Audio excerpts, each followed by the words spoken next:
Live in the kitchen, 1:31. You on music, guys? About the portal. What it do? What it do? Oh, that was a good one. That was a good one. What's happening? Make sure I'm on. Am I with my suggested friends? Can I record right now or? Nope. We're about to hit the countdown in a second.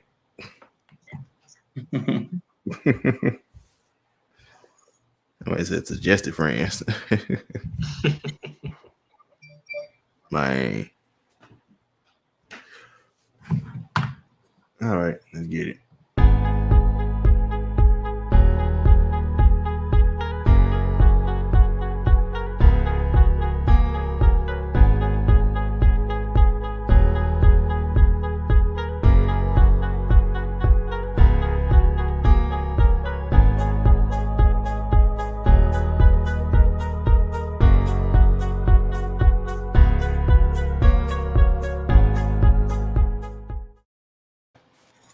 Let's be real about the portal. A lot of people in the portal. I was listening to Jason and John, I think a couple years ago. Somebody was like, I wanted to know what a portal would physically look like. All these players that come through the portal, like physically, what would that look like? Is it like some little tunnel or something? Right. I actually tweeted out. I was like, back in my day, like I'm getting old. Back in my day, bro. He just transferred to the school they wanted to go to. That falls into the portal. But anyway, let's kick started college sports before we get to the Tigers. Yeah. Sorry, can you guys hear me? Okay. All right. Yeah. So speaking about college basketball, right? And I also want to make sure, even though we're in the April now, still want to celebrate Women's History Month as well. Let's start off with the women. The women had a phenomenal game. And let's get started with them first. In regards to when our national championship is already set with Arizona and Stanford. But those other two teams played some marvelous basketball. And so just want to get you guys to take about the Final Four first of the women's games that we saw, the two games, and then who would you have as your winner? So again, your take on the two games that were played yesterday, and then the winner that you see. And we can just start with Tuke, then go Trevor, Skylar, and then Shark, and I'll close out from there.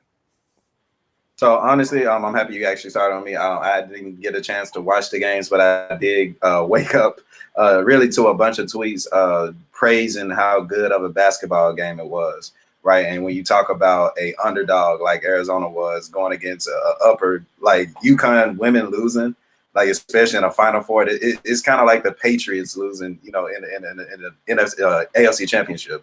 So it's like it doesn't happen, but for Arizona to do that thing, salute to them. They're in a championship team, and with complete biasness, I'm gonna go for Arizona to go ahead and pull off the win. So yeah, salute to Arizona.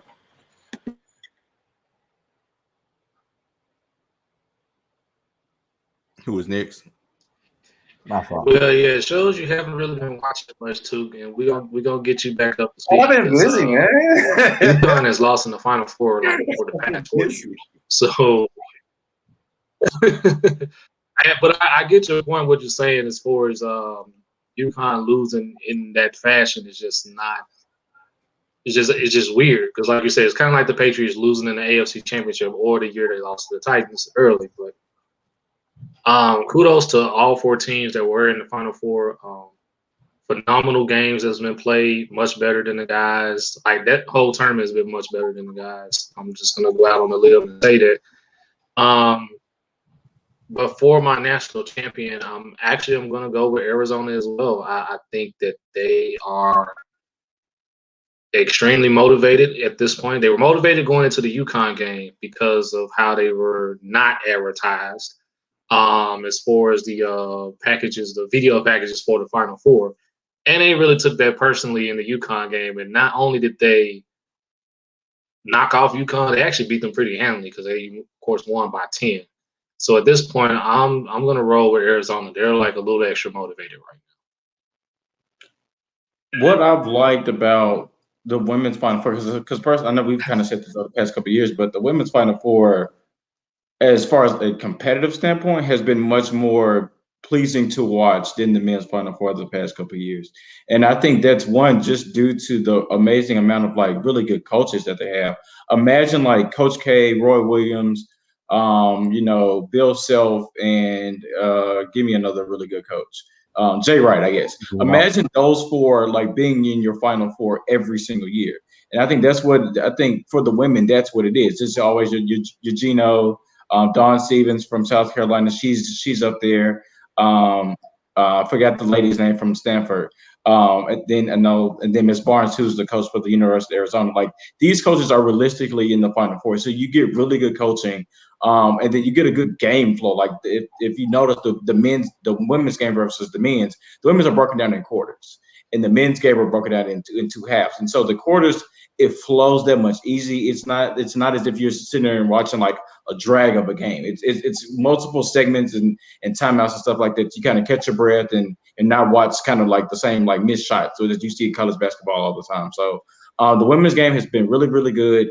The officiating has been bad though. The officiating has been absolutely terrible in the women's Final Four. So. Where's officiating not bad in basketball now? Yeah, that's a fact. But these were like just officiating sucks and everything. How about everything? Yeah. Blatant calls, like they were like literally open floor, like I'm not sure how you missed it type call. So I don't know. It's crazy. I hope it doesn't affect the championship game because I think you have two really good games. You have two really good teams. So I'm excited for it. Man, I'm gonna ask you to take a step back to the. Oh yeah, Scotland, you're your next champion. Yeah. Oh, I want Arizona to win because they have a black head coach. So I'm going to take a step back to the Elite Eights. Baylor should not have been number 2 seed. Let me start right there for sure. Before that South Carolina Stanford game, the best game was the Baylor UConn game. And go back to Skyler's bad officiating. Baylor's player, she did get fouled on that jumper, although it was a bad play in my opinion. Yeah, that was a terrible shot, so I didn't blame them. That it was, which is probably why they let it slide. Right, that was a terrible play. Yeah, I was going back and forth on that. Yeah, I was going back and forth with somebody on that. As soon as that happened, they was like, "Why did the refs didn't call the foul?" I was like, "I agree, it's a foul, but." Don't leave it to the refs. Like Baylor could have gotten a better shot than what they actually got. If they would just ran the offense like they were supposed to, then they wouldn't have been in that situation. So it is what it is. I really feel like she saw out to get a foul instead of actually getting a good shot. That's how I really felt that whole possession on that last possession. So unfortunately, Kim Mulkey, another great coach, she blatantly blamed the officials after the game, but go from there. Final Four last night, South Carolina, Stanford. Man, that was a crazy game. The girl, Deanna Henderson. I hope I didn't get her first name wrong, but she flashed a 3 and 1, another 3. In my opinion, she should have got the ball. She should have got the play called for her on the last shot. I understand Boston's their best player, but I mean the girl had it rolling, so they got the steal. At the end, missed 2 layups. You can't ask for better shots than that. So heartbreaking defeat for South Carolina. So you get to shout out to Arizona. I can't stand UConn as a Tennessee women's fan. Get them up out of there. Which Baylor should have got them up out of there. So Arizona got them up out of there. So my opinion, I want South Carolina to get there for Don Staley. So give me Arizona for the title over Stanford. Yeah, and I'm glad you touched on this point, Sharky. Like, somebody has to win and somebody has to lose, right? And to lose in that fashion, two layups, really close buckets to go out, really hurt for South Carolina. But kudos to the teams that won because you put yourself in a position to be in part of the national championship. I think Arizona was kind of put on more or less a clinic as well with basic fundamental offense and defense, clamps, but also just the pick and roll back screens were really going for them. And just really led them to win. So actually, I'm going to continue with the Arizona train. I think Arizona does pull it out and win the national championship for the girls. But for those that are listening, please make sure you go see these games. These games are crucial, they're critical. Again, going down to the wire for a lot of these games, which is more than what we can say for the gentlemen at this point right now. Speaking of the gentlemen, segueing into that, we're recording right now. The gentlemen are about to hit the floor with Houston and Baylor, and also right after that is UCLA versus Gonzaga.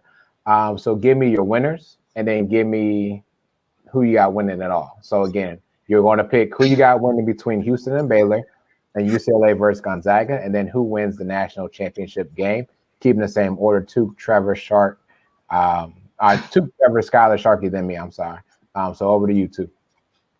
All right, I'm gonna go. As far as the game going on right now, I'm gonna go Houston. When you talk discipline, they're definitely one of the most disciplined teams out here, especially seeing that as a Memphis Tigers fan. And if it's a team that I would want to say, hey, we couldn't beat, why not a national champion? So I think I'm willing to go that far. Let me see. Hold on. Let me see. Against Gonzaga, who's like undefeated. I got Gonzaga beating UCLA, of course.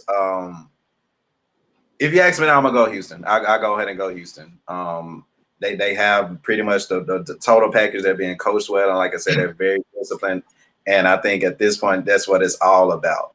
So give me Houston to win it. I kind of don't want to do this, but I'm actually going to do it anyway. I'm just going to jump straight to it. Until somebody beats them, Gonzaga's winning it all. They've looked like the most complete team the entire season. It's shown in their record. They're undefeated. Of course, anything can happen on any given night, but until somebody beats them, Gonzaga's winning it all. I don't care who they're facing, whether it's Houston or Baylor.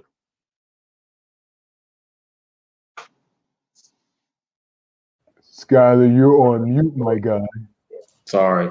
I think it's Gonzaga. Like Trevor just said, Gonzaga has looked like the most complete team. They look like the most dominant team since pretty much the season that started. So I'm going to ride with them the rest of the way.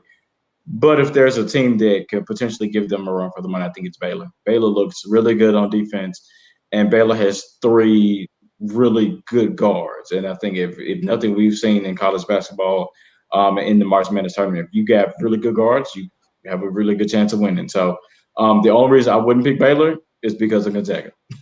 So it's Gonzaga pretty much winning the rest of the things for me. Yep. Before we move on, shout out Took. I know you quit on Texas, but y'all got Chris Beard as coach now, man. Texas Tech. We have to talk offline. I have no idea who he is, so we have to talk offline. He was just in the national championship the last tournament. That shows you how irrelevant Texas basketball has been. Y'all got a coach now. Y'all got a real coach now. Yep, a good one. I guess. Yeah. Look, here's my thing with Texas. I'm sorry to cut you off. Here's my thing. Until I see it, it's not happening. I feel it. That's how I feel. I feel it. And also, Roy Williams retired, so we didn't add these to the topics. But salute to Coach Roy Williams on a great career in North Carolina, yes, and Kansas, man, and Kansas, incredible career. Yeah. But my picks, I said it before last week when I picked Baylor out those 8 teams Savage had us pick, until I see somebody beat them out of those 8 teams. So to me, Gonzaga and Baylor have been the 2 best teams since college basketball started. They were supposed to play in December, and the game got canceled due to COVID. So that's who I got in the championship. The game we missed out on in December, we are going to get it in the national championship. And like Trevor and Scott said, tell see somebody beat Gonzaga. They're undefeated. Tell somebody beat them. If it's one team that can do it, it's Baylor. But if I see it happen, I'm not gonna pick against it. Gonzaga do remind me a lot, except they can make free throws. They remind me a lot of that Memphis team that went to the national championship with Derrick Rose, Jalen Suggs, Derrick Rose, yep. The veteran team. Same thing with Memphis with CDR and them. You got Timmy and Cody Kispert with Gonzaga. So it kind of they make up the exact same. Undefeated. Memphis was undefeated until they lost to Tennessee. Same, and of course they blew the national championship. So that's what it reminds me of, except they won't blow it. So give me Gonzaga. And one more thing I want to add about college basketball, men's basketball, before we continue is shout out to Bill Self as well. I know you just mentioned Kansas, lifetime. Williams, but he's got a lifetime contract. Bill Self don't miss, in the words of Skyler, he don't miss. And so well-deserved. Not talking about someone that's always in controversy year after year or anything that's going on. So anyways, leave that alone. So going back to the games, last week, Savage asked us to pick a winner that we can go all the way. I said Houston. I'm going to stick with it. Houston needs something to go well for him. It ain't been the Texans. It ain't been the Rockets. And so let's hope that Houston can keep pulling this out, right? But in order for Houston to win, let's be honest. In order for Houston to win, they're going to need two like big slingshots from David versus Goliath, so to speak, right? They're going to need those type of runs that Kemba Walker did, that we saw in Syracuse, to really put it together just for 2 games now. To win. I also don't believe UCLA has enough to beat Gonzaga. They did have enough to beat Michigan, though. I mean, they beat Michigan. But I don't think they have enough to beat Gonzaga. So give me Zags versus Houston. And again, give me Houston to win it all. I called it last week, and I'm going to stick to my guns for now. Again, Houston needs something to go well for them this year, besides everyone coming down there for COVID reasons. I'm not going to kick it over to Skyler because he got some more to talk about. Before we go to college, can I ask y'all something? No. I did do a little scout. I'm happy you actually brought up UCLA because none of us actually did. Johnny, Juzang. Before I do my deep analysis, until I do, like y'all know, I like to do my player comparisons for the draft. But I'm not too sure of him. He did put up 28 points in the closest game of the tournament so far. And they say that he can be the first lottery pick Asian American. Do y'all think he's a lottery pick so far? I haven't seen much tape on him. I haven't seen enough to really make that decision. Okay. Based on how he's played in the tournament, I would say so, but I didn't see him in the regular season. But the tournament is what gets you into the a player. Right. Yeah, I have to see. I have to see tonight, and then I'll see how he looks at the combine if he so happens to end the draft. So. Yeah, and he's got a tough test against a well-coached Gonzaga and the deep Gonzaga team. So if he pulls up another performance of 20+, I think you can kind of move him in there, especially what Trevor just said in regards to how he does with the combine. But right now, I don't see him straight lottery, but maybe a first rounder for sure. Yeah, he definitely first round. Yeah, definitely first round, easily. Yeah. And now, speaking of college and basketball, getting over to Skyler for our next subject. In the portal. Right, in the portal. so to what our the title of the podcast today is, so Memphis has completed their season after winning the NIT. So Penny and his coaching staff have met with players to potentially talk about what's their status, how they're feeling about becoming on the team. So 3 big names from this past year's team have entered the transfer portal.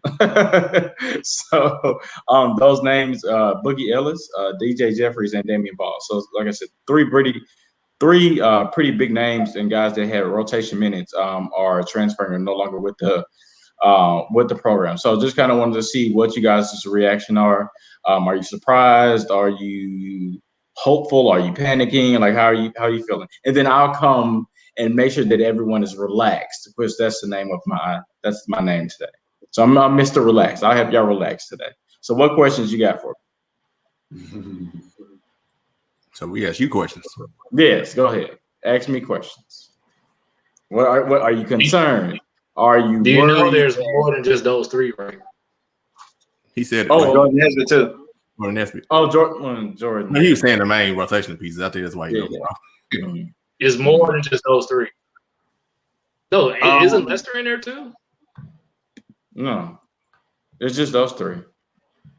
It's breaking news right here. What I just said. Okay, cool. Boom. I missed that. Oh, guard. Chris guard for Hampton. Oh, okay. Haven't seen much of him. What's his name? I'll look him up. Average 21 points on 45% shooting. A bucket, yeah, That's nice. I need a name. Yeah, So I can look him up. What's his name? Mm-hmm. Shout out to Mad Gaming for checking us out. Yeah, shout out for real. Shout out to you, bro. So I think any of those names? I went on the name. I think since we asked you questions, what would be the number one priority as far as like the portal? Like, what would be your number one priority player to get as far as where we are and what we can be assuming Landers Nolly comes back, you know, and assuming everybody stays. So if everybody stays, and it's just those three, because I think another name potentially Trevor, but it's not confirmed yet, is Musa Cisse. It's rumored, but I haven't seen him legit be in there just yet. But if you tell me in the back of my mind that Landers is coming back, that DeAndre Williams is coming back, and Lester's coming back, my biggest thing that I need to go get in the transfer portal or out there in recruiting is a point guard.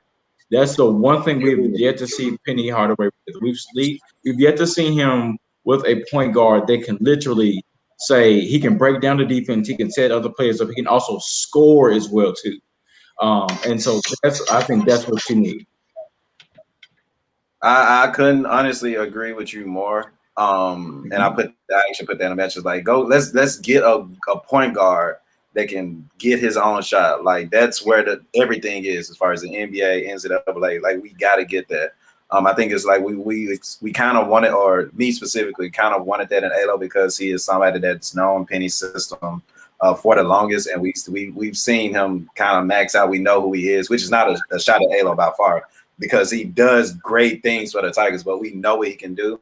And I think you got to kind of have that, you know, it's kind of like a Derrick Rose, Andre Allen type feel. You know what I'm saying? Like both are balling, but we need Derrick Rose when it's time to roll and say, oh, go give me a basket. And I think that with a lot of players, you had a lot of players with that kind of mentality, especially the three players that I ain't gonna put Damian Ball on that level, but I don't think he could have reached his potential here.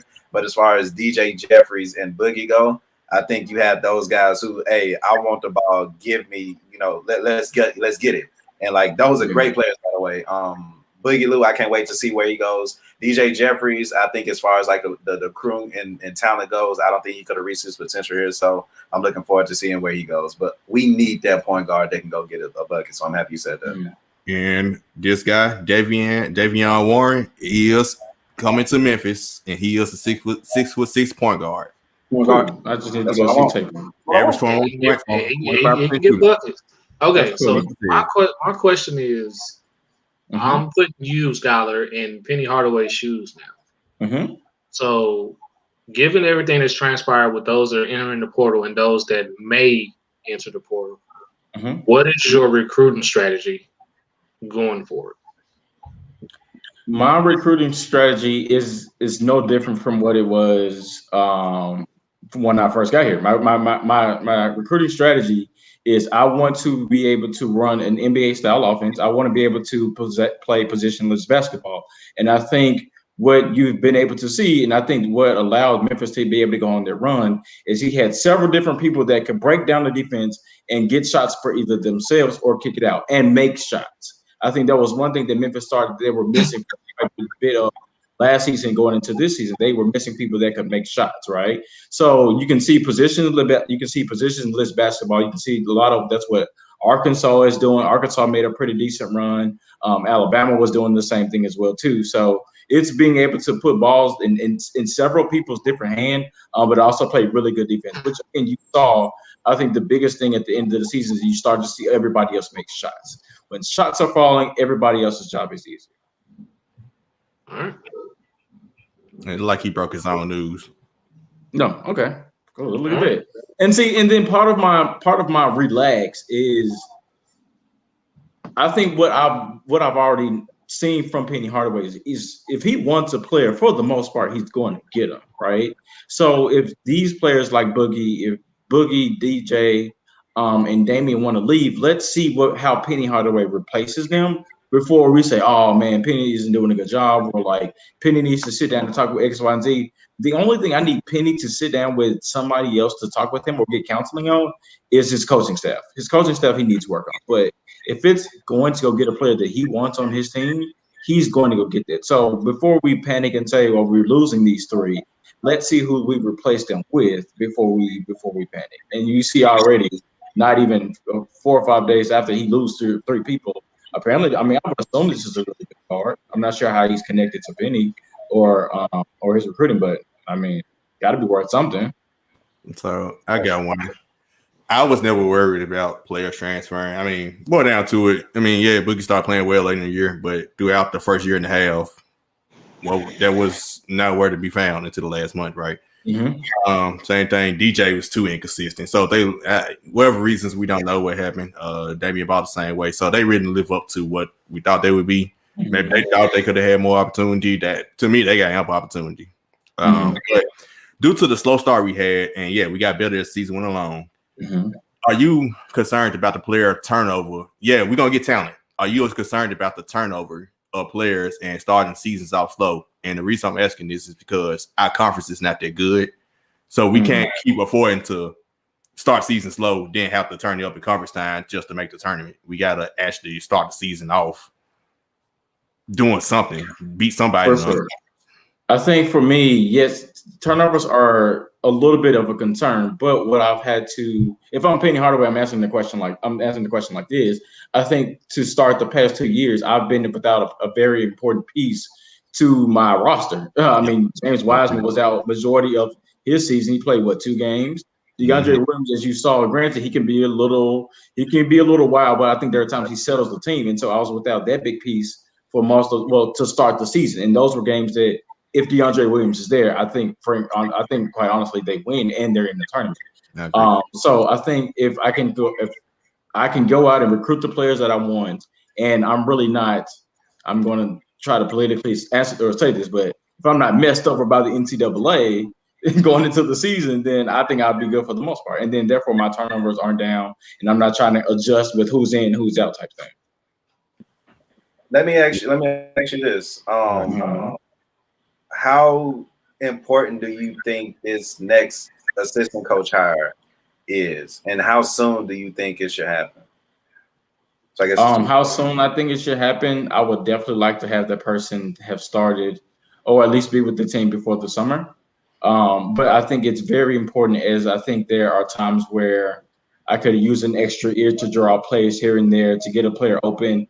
Maybe to help me see the floor a little bit differently from what the players are saying, and then what I see. I think that's going to be huge. I definitely want to get somebody in here that's a veteran, that's been through conference tournaments, that have been through the March Madnesses before, to give us what we think we need to make a potential big run in the NCAA tournament.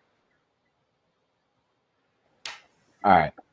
If I could, mine's is not really a question, but I'm going to make it into a question here in a moment. I first want to talk about a transfer portal. And I think a lot of people are not liking the transfer portal for athletes. And there's a multiple different reasons, right? But let's be honest, kids are kids, from 18 to 21. And we don't penalize. So for instance, I think some of us even here, we went from one school to another school, right? We didn't get penalized to go to another school. Right, we got the credits that we got and we transferred them over, but you didn't have to sit out a year, right? And you couldn't go to MTSU or University of Memphis, whatever it may be. So first of all, I do want to talk to those people. Like, please let these kids be kids still. If they want to transfer somewhere, and I hope that this transfer portal is like a thing that is continuous, because I think it's going to bring more back to the NCAA men's basketball. These guys are not ready to play NBA basketball. I think Tom Izzo, someone said that, and that's why they're transferring. And it just makes it more competitive as the NCAA. So I will say that point. And again, it's not a question, just a statement from me in regards to the transfer portal. But when you're talking about Penny Hardaway, his problem is not recruiting to me. I think his name speaks for itself. Now his resume, so to speak, of putting us into the NCAA is not there yet. But his recruiting pedigree is great. Now, the thing that bothered us in the beginning of the season that you guys are hit on was like, we had a slow start, COVID and other restrictions. And who knows, if we win 1 or 2 of those games, we probably are actually in the tournament at the round of 68 and put us in a better light. And so like with this and with coaching, for instance, and I'll come to you with the question, like what do you take from the NIT that you're going to use immediately for these new players that you will get transferred in? So again, what like wins from the NIT can you use to build upon for next season to make sure that it's not an NIT championship, that it's an NCAA championship? I would like for players that are currently on the roster. So let's say that Landers comes back. Let's say DeAndre Williams comes back. Let's say Lester comes back. For those 3, I'm grabbing those 3 more so than the player that I just recently recruited and show them tape of the Houston game both times, and I'm also showing them the championship game of the NIT. And I want to show them what we potentially could have had when we won, if we won at least one of those Houston games. But then I also want to show them like we can do much more than the NIT. So for those, that's what I want to do. As those players come back, that's what I want to show them, those two tapes in particular. And if I can get those three to come back and improve even better, Lester continue to get rebounds like he usually does, but then I want to get him some open shots. Landers continue his potential NBA career. And DeAndre, he's gonna give you energy. He's gonna make sure everybody's where they're supposed to be. So that's what I want to do. Yeah. She, a good point about your portal take. Like, I'm happy you brought that up because I think that there is a good bigger picture going on. You can call it the LeBron effect, right? The NCAA, who clearly takes their time with everything, finally said, hey, if we allow kids to maybe, transfer to a school, maybe once, in their whole collegiate career, kids talk, kids want to play with each other. Especially not being able to go to a good experience that probably would have benefited them as, the players that we have transferring now. So you may have had text like, hey, let's all link here and, try to go against, blah, blah, blah, and do our thing here. And I think that's a lot that's going to happen. And like you said, the NCAA is going to benefit from it, but I don't think we're going to see that just right off the stop just yet. But I think it's going to, as long as they don't try to overdo it, which they probably will. Not the kids, the NCAA. They probably put so many rules on it that it'll suck. But this can be a good thing, especially if you less rules, but of course have the rules going forward.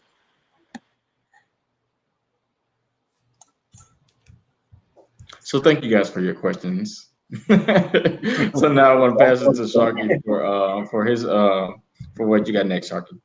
All right.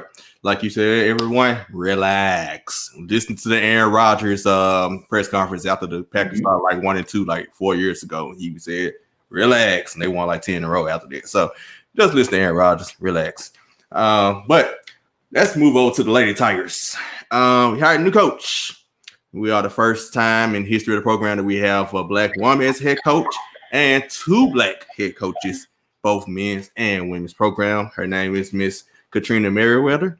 She came from Wright State from the Horizon League. She defeated Arkansas as number 13 seed, defeated 4 seed Arkansas in the NCAA tournament this year for their first NCAA tournament win in school history at Wright State. She's been the head coach there 5 years with a record of 113-47. And she was coach of the year 3 times, including this season, and has had back-to-back NCAA tournament appearances, and probably would have been a third if COVID didn't cancel last year. So, what I know y'all, I don't know what I'm about to say. What y'all thoughts about the hiring? I know y'all like the hiring. What do y'all expect from the hiring? What do y'all expect to happen? Look, I actually love the hire. Oh, sorry. Yeah. I love the hire. It's a black woman, and it's a black woman with a really good resume. So I think the only thing that I want to see now is the school put money into their basketball program. I think that's part of the issue that I think that the women have had is getting support from the school. When you're not getting support from your school financially, then there's not much you can do. When you have facilities of your SEC schools, your Alabama, your Tennessee, Georgia, UConn, I'm pretty sure is really good. When you have that type of equipment and it's in stadiums for kids like that, then they want to go to that. But nobody's that thrilled about playing in the field house. Sorry to tell you. Now, I am excited that they renovated, which I think now it looks good. But they need to continue to put money into resources, back her up. But then now, once I want to see that, and then I also want her to be able to recruit some of the talent that I'm sure is in Memphis, or I'm sure is in the Mid-South. We can't continue to lose talent that's in our area to other schools. So hopefully we can get some of that going on. Maybe we can ride some of the momentum from the men's team, but that's what I want to see. Yeah, I really don't have much. It's basically the same thing Skylar just mentioned. I'm happy that the athletic department is buying into the city, the essence of the city, because we are a predominantly black city. Now we just need the school to follow suit with providing the resources for the women's team to be successful. There's plenty of talent here in the city. Plenty of talent. I think probably a couple of months ago, we just had a young lady that's going to Jackson State from here who was in the ESPN Top 100. So the talent is in the city. It's just now that with Coach Merriweather coming in, now the school needs to provide the resources so that way she can go out and recruit. And her resume, which was great at Wright State, can continue here in Memphis. So that's all I got. Yeah. I was watching this game when it was happening, when Wright State was playing. I had a flat tire. Don't talk to me about that. But anyways, it's fixed now, of course. But first of all, Wright State is in Ohio, by the way. So of course I gotta shout them out. Yeah, of course, right. But to me, what this hire means, I back you all up in what you're saying, right? We have to give the women the same resources that we're giving Penny and the men's coaching staff. But to me, as I look at this is more or less, I hope, setting us up to have like how UConn kind of was, where UConn was dominant in the men's and women's program, and it's still dominant in the women's program as we speak. And so how can we build a culture that, to you guys' point, keeps talent in Memphis, but not only keeps talent in Memphis and the Mid-South, but brings talent as well? Because there's some great players all across the country. Hell, it might even be in Alaska for all I'm concerned. But as long as they can hoop, they can hoop. And so that's what I really, when I got this hire and saw this hire and heard of this is where my mind went. And to think that these will be Black coaches, right? To that effect, it makes it even more sweeter to me.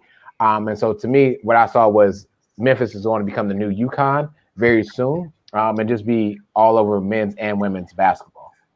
Bro, that would be so dope. That would literally, Memphis would back the hell out of that. That'd be so I mean, we're going to be real about it. Let's speak that to existence, right? Yeah, I'm just the only thing that concerns me about it. Let's just say Memphis starts to go to the Final Four, and for the most part, the women's Final Four is like always in like San Antonio. Imagine like all the Black people in San Antonio like turning that shit out. That's the only thing that I'm concerned about. Let's win the conference first. Let's win the conference first. Exactly. But as far as like, man, once I saw just a video of Coach coming in, it was like Coach Merriweather coming in. It's like I got so excited, right? And I'm from Memphis. Like I remember going to the middle school games and the high school games and actually going to the girls' games. And like once they're competitive, they're just as passionate as the guy games. And like y'all spoke about it earlier before, like the women's games now in college basketball is just as exciting as a men's game. So just isn't exciting times for women's basketball, but really going, as a student at U of M, I had a lot of respect for Coach McFerrin, but in my mind, I was thinking, damn, it'll be so dope if we had a Black coach, like to be able to recruit the girls that are coming from the city. I would love to see Memphis. Like, not saying that she go all girls from Memphis, of course, but just to have that regional talent and you spot on, just bringing them in. But one thing is also developing, and one thing that she did clearly at Wright State was develop to be able to compete against the powerhouses, and to now come to Memphis, and come with, and build that Black powerhouse, with Penny is something that I would love to see. I think it is dope. I think it's something that's gonna last for years to come. But Skylar, you hit it right on the head. They have to be bagged. They got to be funded properly. They have to be marketed right. They have to be promoted right. And it's just, you got to create that excitement. I think they did the right thing in making that first step in hiring a Black woman coach. So salute to Coach Merriweather. Welcome to Memphis, and I hope you get some good food. Yep. It's very exciting, man. I think I agree with y'all in the aspect that, yeah, they need to give them resources. But I do believe the hiring of her is the start of it. I do believe you don't go out and actively look and make this hire if you're not going to actually put in resources. So let's hope that they are actually going to actually put in resources for the women's program. That record speaks for itself. And with UConn not in the AAC anymore in women's, I see no reason why she couldn't get the talent, because honestly, Melissa McFerrin got the talent in. So I don't know how she did mostly local talent wise, but she had the talent. She just didn't win because coaching. So if Katrina Merriweather can get the talent, development. She did do a good job of developing players. And wasn't a good environment. Apparently, the stories they had what happened 1-2 years ago. So Miss Merriweather, she seems like she's got her head on straight. She had Wright State right. Wright State had never won an NCAA tournament game before. They won this year. They had barely been to the tournament. Got there, would have been 3 years in a row if COVID didn't happen last year. So back-to-back years in the sense of the actual tournament happening. So I'm excited. Can't wait. Man, we got some bright years ahead. So salute to Memphis. Thank y'all for the resources. Football, men's basketball, women's basketball. What's next? Tennis, soccer. Let's take it over. Let's take it out. Lacrosse. They nothing like to make no space. Hold on. I think we're good at soccer. I know we're good at soccer. Yeah. Women's Can soccer. we get a space team? Can we get a space team? Oh, I'm all pro there. I'm all You gotta pro. create an RSO. I'll let us. We all pro over here. Yeah, all conference. All American first team space tournament. Let's get it. All right, let's go on. Move over to the professionals. All right, so I'll kick it off with these NBA headlines. So there's been a lot of drama, as you will, within the NBA, as it always is. Whether it's the trade deadline, free agency, the playoffs, whatever. But this week we had some very, very interesting debates, if you will, involving my favorite duo, actually, Kevin Durant and Russell Westbrook, which is oddly enough. So what I'm gonna do is I'm gonna kick it over to my alien brother Toot, and he's gonna talk about the 14 MVP. And once we're done, I'll talk about the 17 MVP. So Toot, take it away. Oh man, I think I was gonna start with it, but it is what it is. So with the 14 MVP, right? He got into a verbal altercation, and we're gonna just leave it at that. With the host of the Big Three tournament, comedian Michael Rappaport. And what he did was, in my opinion alone, my opinion does not condone with any of you all's opinions, unless we just gonna be real about the whole thing. He snitched on KD. Like, they had a verbal altercation. KD said that he, had a prior business friendship with him, whatever, whether or not he's lying or not. He DM'd him some things that, of course, he shouldn't have. He apologized for it and whatnot. The NBA did fine him $50,000 for doing so. But I feel like, in my opinion, that he snitched on him. Like, you didn't have to go into do that. And I think that when you're talking about somebody like KD, like, who is pretty sensitive as far as like media goes, I think that, you expected us to feel sorry for you, right? And like, you're a comedian, bro. A comedian is supposed, in my opinion, the way I grew up, a comedian is supposed to have the thickest skin, right? But you went on social media, snitched on my guy. It is what it is. What's y'all opinion about the whole situation? No, I back you 100% on that one. I think that's how. If I'm DMing somebody like that, if I'm saying the stuff that I was saying in that conversation, I'm saying it to somebody that I have some form of confidence in, that I know that's not going to be like willing to, spill the beans like that. And so I'm with you. Like, you can't, if you're Michael Rappaport, you can't be doing stuff like that, bro. I'm sorry. I don't roll like that. And if anything, regardless if I'm sensitive or not, that's going to make somebody feel a certain type of way. So that's definitely not cool. And I definitely look at Michael Rappaport totally different now. I also want y'all to answer, do y'all think the league was right to fine him $50,000 for a private exchange? No. I find it funny that he was fined the same amount of money as Myers Leonard, who did something totally worse than what Kevin Durant did. In public. In public. So, but I'm on this train as well. This seemed like it was a conversation that was, of course, it was in the DMs, something that could have been kept private. For Michael Rappaport to do basically what he did was just, you already know how it is as far as the code and things of that nature. And he claims to be for the culture, but he's really not. I've had it out with Michael Rappaport for quite some time now. So, hey. Me too. It's what it is. My take on this is, one, actually growth for KD, because KD Wouldn't be one of those people that will put in your DMs, so to speak. He would have been all out on Front Street about it. Old KD, but like it was in the DMs. That's the whole point of DMs. DMs are private conversations that we have.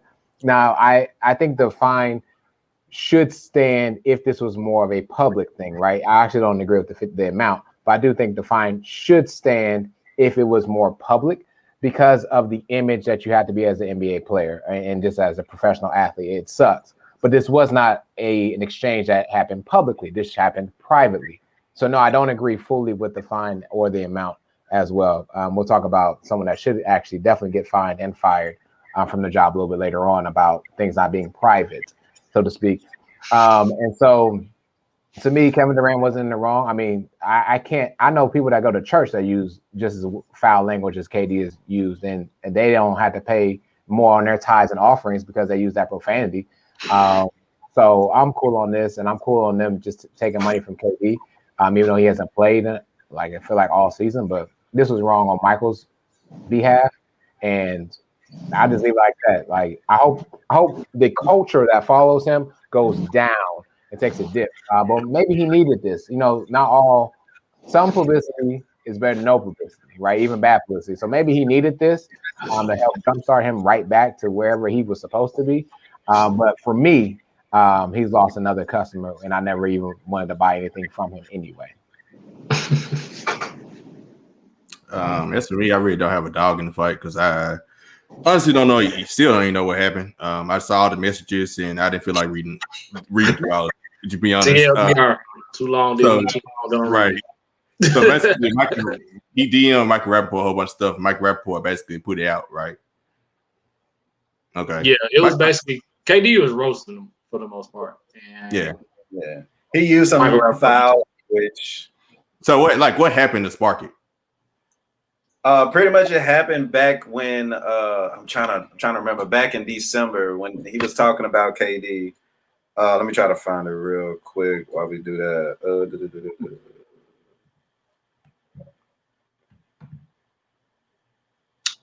All righty then.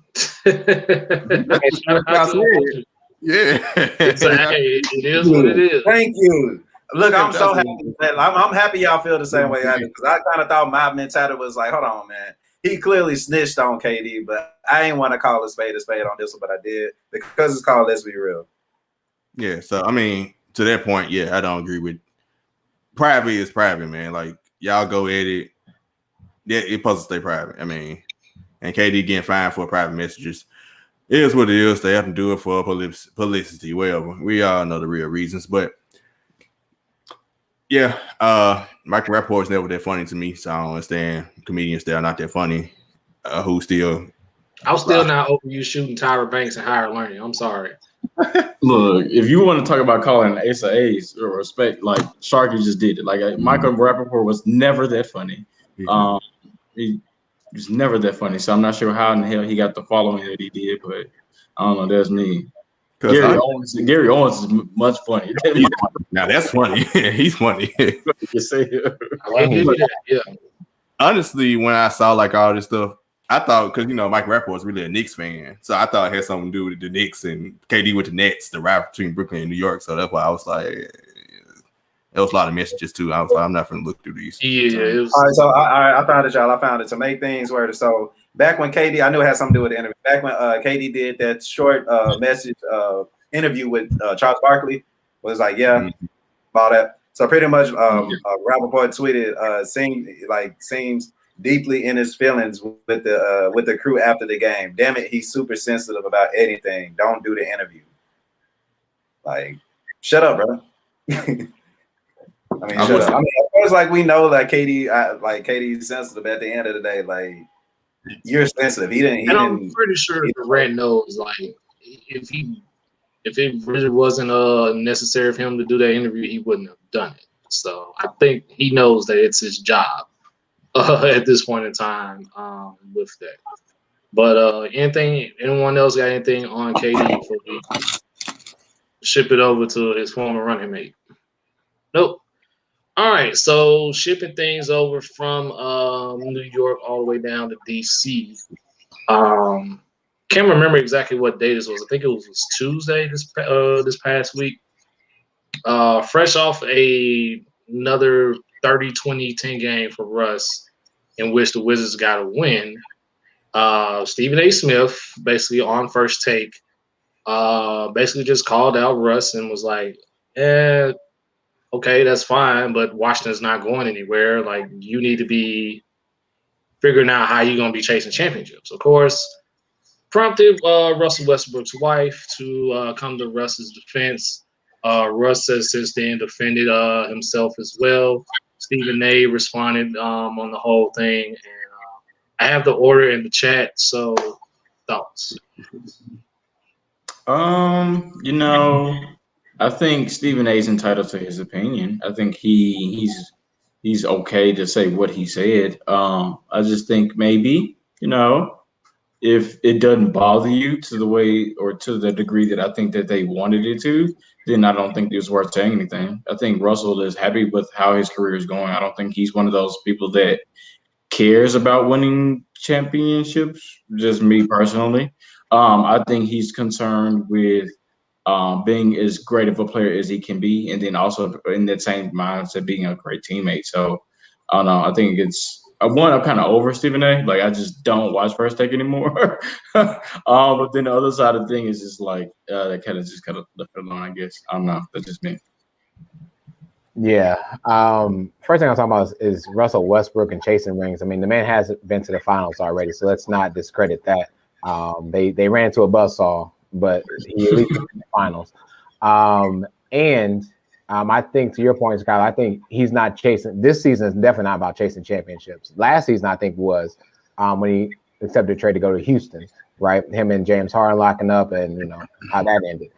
And so this is definitely into a rebuild part. And this team that he has with the Wizards, Trevor, you pointed out there was a W on this night. This is a night without their all-star Bradley Beal. And so this team is actually 2 games away from actually being in the number 10th seed. So they still have some type of fight and hope. And they don't have that without Russell Westbrook putting up the numbers that he's putting up. I'm not a fan of him, but I'm also going to stand up for what's right.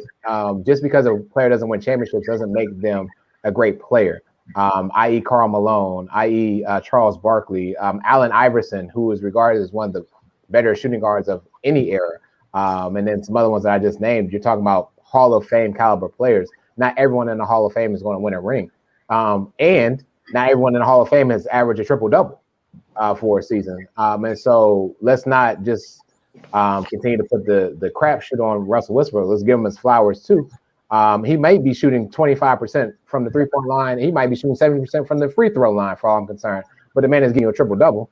And so I'm going to live on that. Again, has this team in a position to at least contend to be in the playoffs this season, whereas last season, without Bradley Beal, when they went to that bubble, they were just atrocious, to say the least. So Stephen A., I'm over Stephen A. Smith, him, little Stephen A., big Stephen A., side Stephen A., side P Stephen A. I don't even care anymore. I'm over Stephen, Anthony, Alexander, Albert, Smith, whatever his middle name may be. It looked like it would be Alexander. So my piece on it is, well, I don't watch First Take. I really only watched it Thursday because Penny was on there. So that lets you know all you need to know about that. Like Scott said, Steve ain't tied to his opinion. That's what he do. My whole thing is, like, I don't think the timing, just like he just had a 30 and 20 game, and that's something that's like never happened. Like a 30, 20, 10, like 20, I guess 35 points, 21 assists had never really happened with a player having triple double. So he created another milestone, and then Steve A talks about championships. Washington ain't nowhere near a championship. Why does a championship even come out your mind after seeing that performance? Is my whole thing with him. So it's like, bro, like everybody, it's only one champion every year. Russ had his team, KD left. They traded James Harden. OKC is the reason he ain't got a championship. It's not him. Now, since then, since all this stuff happened, has Steve A did mention about him not getting better at shooting and all this stuff? He hasn't. Okay. I give him all that. But like after that performance where you just come out and do that was just, I think he could have chilled on that for real. Shark, I'm sorry. Go ahead. You go. Oh, I was just gonna say another thing. Talking to my fiance, her thoughts on it was like wives, and you understand why she gonna be there to protect her husband, but she feel like wives shouldn't interfere in that instance because Russ probably didn't care. It was his wife that came out and took up for her husband, then let him having to respond. Typically Russell would probably say, okay, whatever, and kept doing what he do. But since his wife responded, he had to. Which, and I understand you hear somebody talk about your husband, yeah, that's what you're here for. But to my fiance's point, like, what if Stephen A came back and said something to her? You want to avoid that type of situation where it can get. It would have been hell. Yeah. Oh yeah, Russell ready to back. Like, exactly. Let's be real. So what you saying, Scott? To your first point about Stephen A's timing, his timing has been awful, which is why this is why I don't watch the show anymore. He's been doing that to a lot of different people. Like, he wants everybody to ring chase. He wants everybody to pick the Brooklyn Nets or pick the LA Lakers every time, like whenever they can get. And sometimes players just aren't built that way. Sometimes you have players like Damian Lillard. You have players who don't want to necessarily chase rings. You have people like Bradley Beal who just say, you know what, I'm fine with where I'm at. I'm fine with making as much money as I can because my biggest obligation right now, or my biggest thing right now, isn't to ring chase, is to provide for my family. And so Stephen A, in my opinion, doesn't get that. He just wants everybody to, go to the Lakers or go to the Knicks or go play in Miami, which, I mean, I guess for him and in his career, it's better, but personal. The world revolves more around just Stephen A. So that's the thing. He doesn't see that, and that bothers me. And before two go, it's a great point you brought up about Dame, because just last month he made some comments talking about Dame need to go to a bigger market. That's why he ain't noticed. Dame probably got the most commercials out of all NBA players right now. Dame is doing well. Nothing to do. Doing well. Trust me, he's doing well. And also Steve A's a hypocrite in that fact, because he called KD, said that was the weakest move ever seen by a superstar when he went to Golden State. But now you want everybody to ring chase. Next. Look, man, I share the sentiment with y'all as far as like not watching First Take. I watch a couple of YouTube clips here and there, but I think that Russell's wife shared the same sentiment as me, and it's the fact of the media making this narrative that if you don't win a championship, your career was a waste of time. And I'm appreciative for this platform, for us 5-6 black guys to be able to express, because I'm pretty sure Savage feel the same way, to express these thoughts. And it's that most NBA players, of course, especially the black ones, come from nothing. Most of them are very just happy of building a lifestyle, a family, of just playing a game that they love. Why does winning a championship equate to a success or a failed career? Like, we can bag on you for not winning a championship like we do Charles Barkley or whatever, but it's like, my man just had a 30-20 game, man. He's the first point guard to average a triple-double since Oscar Robertson, but his career's a failure if he don't win a championship. We gotta destroy this narrative, man. We got to. Like I said, I'm appreciative of this platform. My man had a 30-20 game, but he's in Washington. He's not gonna win a championship, so I don't know what we're glorifying it with. Man, chill, bro. And if we're gonna be straight up about it, my last point is, speaking of championships, when was the last time Stephen A actually picked the right winner? I rest my Hey, right before you go, Trevor, to your point when you mentioned Charles Barkley, it starts there. I'm tired of seeing Shaq always throw his rings in Charles Barkley's face. Charles Barkley was a great player, bro. Just because he had the same situation. In my opinion, because this was really before the stardom of Jordan, he was the best player on the damn team. I debate that with anybody. Try me. He was the best player on the Dream Team. You want the Dream Team? 92. Mm-hmm. Jordan was still ascending, and he was a winner. He was becoming that man. But still, Charles Barkley, like in 92, 91, he was that guy. He was that guy. He was MVP. Like, go. And he averaged more points than her. He was that guy. Trust me. I'll debate that with anybody. And I hate that we still say, like, and kids growing up, because we put this, like, that's what, 10 years, 20 years of, hey, Charles Barkley, your career was a failure because you didn't win. Yeah. Like, you got kids growing up that's thinking Charles Barkley was a bomb, though. And that's not cool. All right, it's not like Charles Barkley can get a chance to play with Kobe. Although Shaq was the best player on those 3 championships, he didn't get a chance to play with Kobe. Charles Mark didn't have the back like Mike. He eventually had to go through Mike. Yeah, Mike, yeah. Come on, yeah. man. It's crazy. Oh, well, I'm actually kind of glad everybody took the route that I was going to take with this whole thing, because I looked at this as a whole move the goalpost type of thing. To Sharky's credit, like, you're criticizing Russ for not ring chasing, but yet just a couple of years ago, you were criticizing KD for going to Golden State to actually ring chase. So I just looked at it as it's just a clear case of moving the goalposts.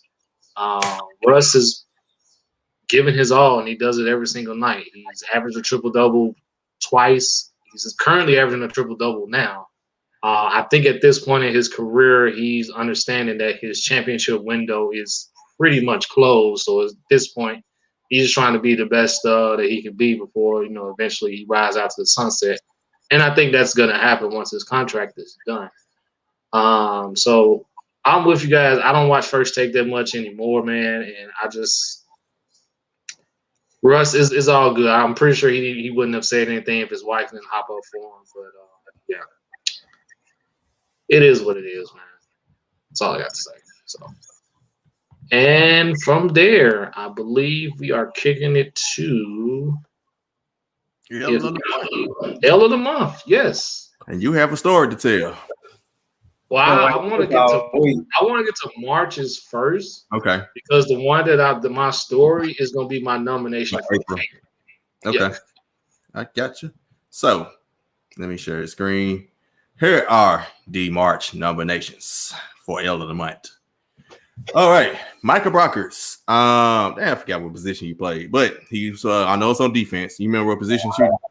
Defense line. I think defense is end or tackle, one of the two. But D line. Yep. He's pretty decent. But he played for the Rams.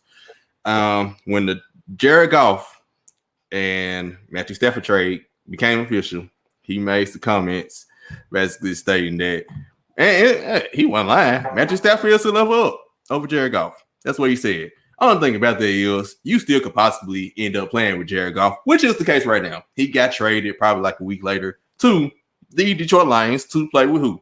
Jared Goff, who you just said Matthew Stafford is a level up over. So for that, you get a nomination, my guy. For sure. Got to be careful of that type of stuff. Lil Baby, this does pertain to sports because he played in a celebrity game. We did mention on this podcast and said that he was a nomination for March about a month ago when he played in this celebrity game as 2 Chainz's teammate and gave 2 Chainz absolutely nothing against Quavo. And who was the other guy? Jack Harlow. Jack Harlow didn't really do much, but he did enough. He played his part to help Quavo out. And yeah, Lil Baby, that was slow especially after you said that you could hoop a little bit and had Ja Morant introduce you and stuff. Then Myers Leonard, and y'all know what happened. The comments he made during the while he's playing Call of Duty, it wasn't pertaining. The racist comments were what ethnicity was it that disrespect? I don't think it was blacks. It was it was Jewish. It was Jewish. And it was anti-Semitic. Right. You gotta know this stuff, man. But anyway, these are the 3 nominations. As you know, Myers Leonard got traded from Miami Heat about a week later, and he's with OKC, and he's not actually with the team. They said as soon as they got him, he's not going to be with the team. So, who gets the L of the month? Myers Leonard easily gets the L of the month for the comments that he made. That was extremely selfish and rude that he said that. But then if he doesn't make those comments, then he's still sitting on the Miami Heat bench collecting money. Yep, 10 mil. Oh, yeah. 10 mil. See, you were making 10 mil chilling on the bench, you know what I'm saying, flying here and there. And now you making like making racist comments. Like, that's not cool, bro. And now that you make those comments, you got traded to OKC, and then you got released. So it's an L for me for him. Yeah. I think it's clear that it's Myers Leonard just for that fact alone. And for those that don't remember, he was also the only player once the bubble started last season to stand for the national anthem and gave a not so right reason as to why he chose to stand for the anthem or whatever. So The Michael Brockers thing, like that happens to players all the time. Like if you do some serious digging, you can find NBA players tweeting about their future teammates at certain times. So stuff like that happens all the game. The little baby thing, I'm pretty sure is like, okay, yeah, you claim that you hooping, but you didn't. But it's fine. We can let that slide. So, Myers Leonard easily.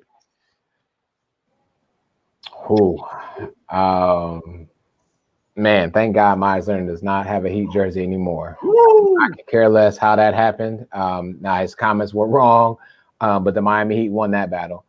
I kind of agree with you, Trevor, what you're saying about the comments, but I kind of don't, just because they literally traded him within a week after he made those comments.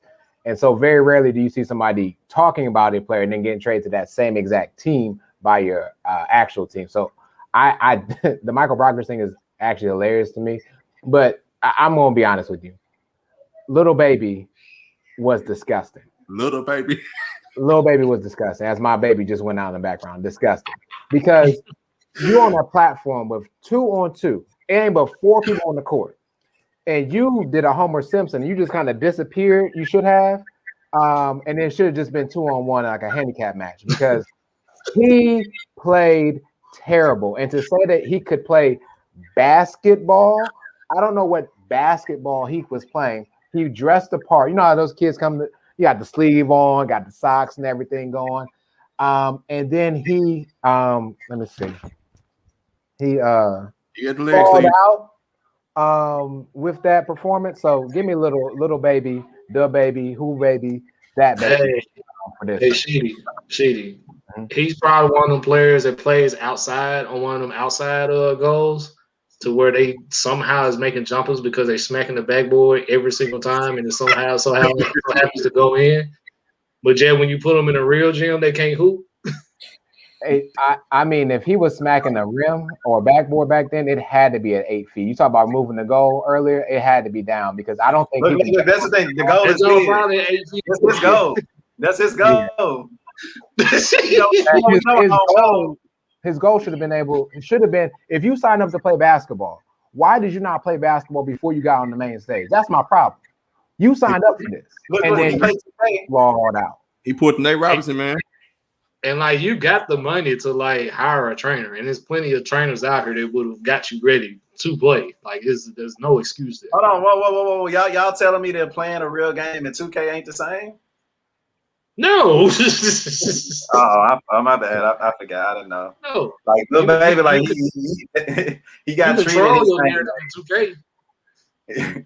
Like, little baby really spoke this whole situation on himself with his name, right? Like, he got treated like a little baby in that whole game, but that's neither here nor there. Michael Brockers, the whole situation is just funny, but I think just the whole Detroit Lions team just take a L as far as like creating animosity within a locker room. Like, you got, this is something that was clear as day, and you still bring the guys like, well, you don't care about the locker room, but I hope we win a couple of games. It is what it is. But Myers Leonard, I think as far as that goes, like, the guy, was clearly overpaid to do his job. And $10 million. $10 million.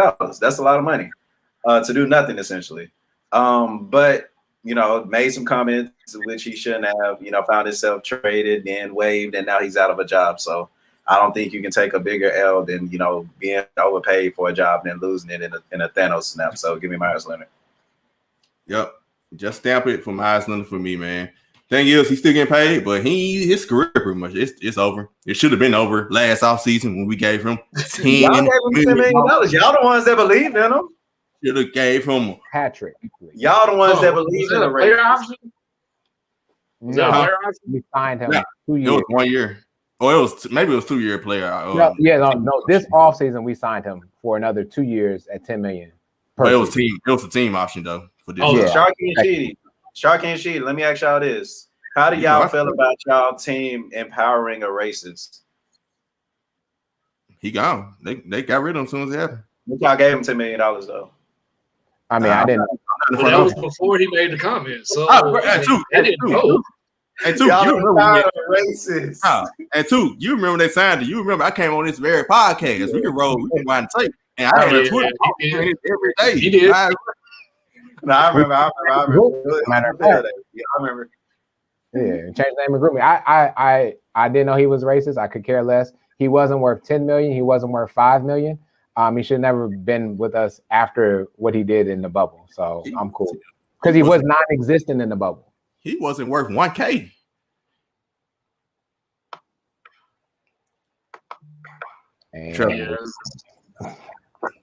Oh, so we kicking it over to me. All right, so quick little story time for you guys.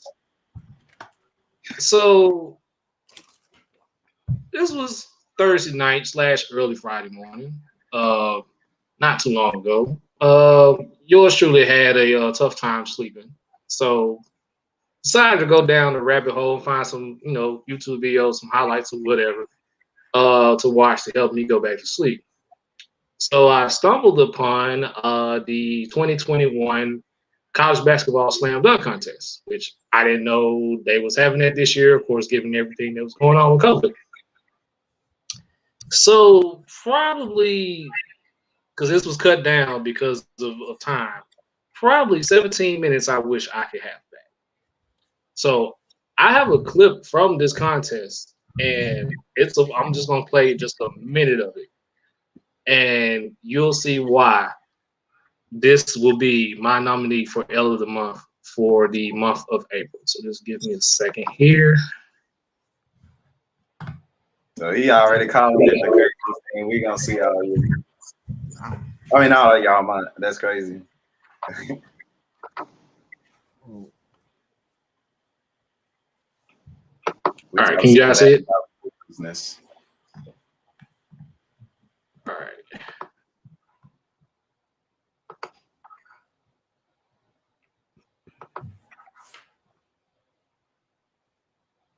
Okay, have some. All right, here we go. This jump will play.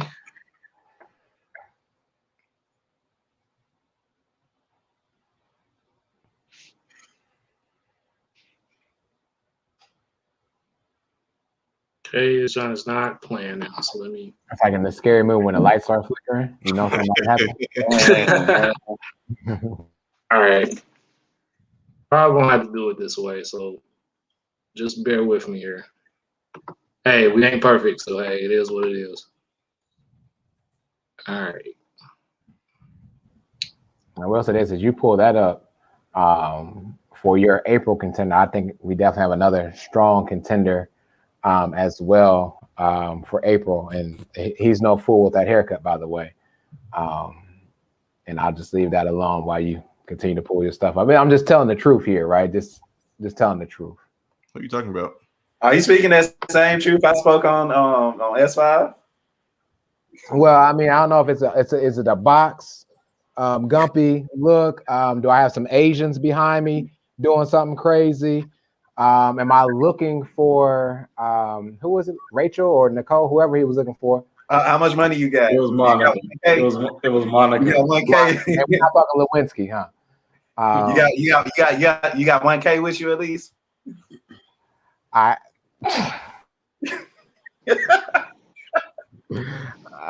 1K of pennies, I can tell you that.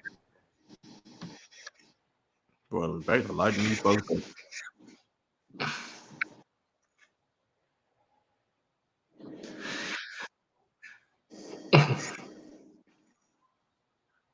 This game ain't even fair.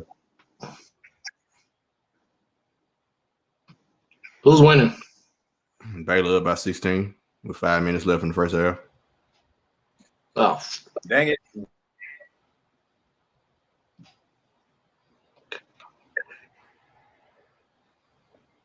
Yo, your internet said F this. That's what it said. Get you want to have me as L of the Month? You gonna take it now. He said, I'm gonna give you the L of the Month. Try me. We see technology versus man. See, that's what they were talking about. Technology winning. That's what they were talking about. This is what we feared. They're coming. Well, wow. While we're waiting, while we're waiting, since this doesn't make the podcast, shout out to baseball season started and salute to Atlanta Braves for their stance on moving the All-Star game due to What, the voting rights in the state of Georgia? Look at you saluting baseball. Yes, sir. It would have made topic if I got it. If I knew about it in time. Yeah. All right. I think I finally got it, man. Sorry about that, y'all. All right. We're gonna do some test runs. I know for going forward. All right. Just watch. We don't say when you missed it. No, missed it. what's that? Feel like he dancing.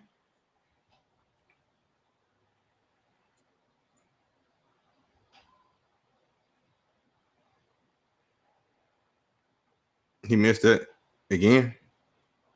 Yep. He missed it again. It was Nate Robinson 06, so it's not done contest one.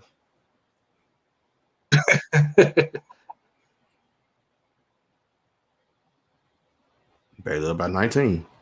Yeah. Like we see a couple blowouts. And of course, he just had to get something. Oh wow. Yeah, hung on it. Trying to make it better. So This would you is rather? Would you rather Oh, NBA? wow. Okay. This right here is what made me just stop watching. Watch. Oh, what? I'm sure. Come on, dude. Oh, you in tilt again after that, dog. Just go ahead and go on clock out. Like Savage said, man. Go on clock out. Need to go on clock out. You gotta describe. So yeah.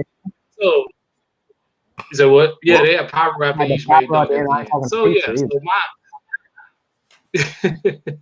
so my Ill of the Month nominee for the month of April is the entire 2021 Slam Dunk Contest. It basically checks all the check marks for as far as L is concerned. The NCAA, they lost money because nobody watched this. The players lost because the guy that won, he only won because he made his dunks and because his last one was trash.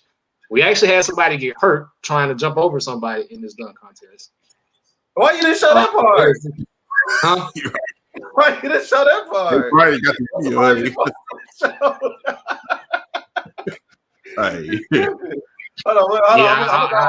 really have to. I really have to dig through that. No, I'll send it to y'all in the group meeting. I'll send it to y'all because I have to like seriously dig through that. I wanted to catch the one where dude got hung. Like, that was the one that I really wanted to catch. So somebody got hurt trying to jump over somebody. The players barely made the dunks. NCAA lost money because nobody watched this. And there was one guy who didn't make his dunks at all who got in the contest because fans voted him in.